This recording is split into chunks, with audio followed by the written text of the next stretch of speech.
السلام عليكم ورحمة الله وبركاته أصحابتي qaaliga meel kasta joogta aad baan idin salaamay asxaabtay maanta waxaan soo gudbinay application aad u qaaliya runtii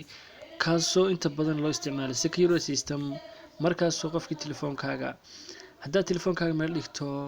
oo isku dayo qof inuu ka taabto ama isku dayo inuu furo dabadna uu khaldo wuxuu kaa qaadayaa sawir buu kaa qaadayaa marka waad ogaanaysa qofkii ka taabtay mobilkaaga applicationka waxaa la hidden eye baa la applicationka okay marka xagaad ka helaysaa asxaabtahay play storeka ayaad ka helaysaa hidden eye baa la asxaabtahay markii baad helaysaa waa application runtii aad la eegi doontaan oo aan aad isticmaali weeyey hidden eye baa la asxaabtahay hidden eye-ga markaa la dhaho okay waa marka waa ka aniga wuu install garaysan yahay open baan odhanayaa oo markaan arado waan active garanayaa iminka aniga off buu yahay si on buu yahay okay marka on baad odhanaysaa saddexdaana tig baad saaraysaa saas ugu shaqeynaya active baad raacinaysaa bes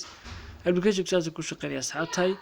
applicationkaasi runtii waa application isticmaal badan waad ila arki doontaan asxaabtahay haddaad ku install garayso isku day oo laba goor khalad sawir buu kaa qaadaya marka waa application aad u wanaagsan runtii aan marka intaasna ay soo gudbin asxaabtahay wasalaamu calaykum waraxmatullahi wabarakaatu like subscribe and share asxaabtahay aad baa islaamay meel kasta joogtaanba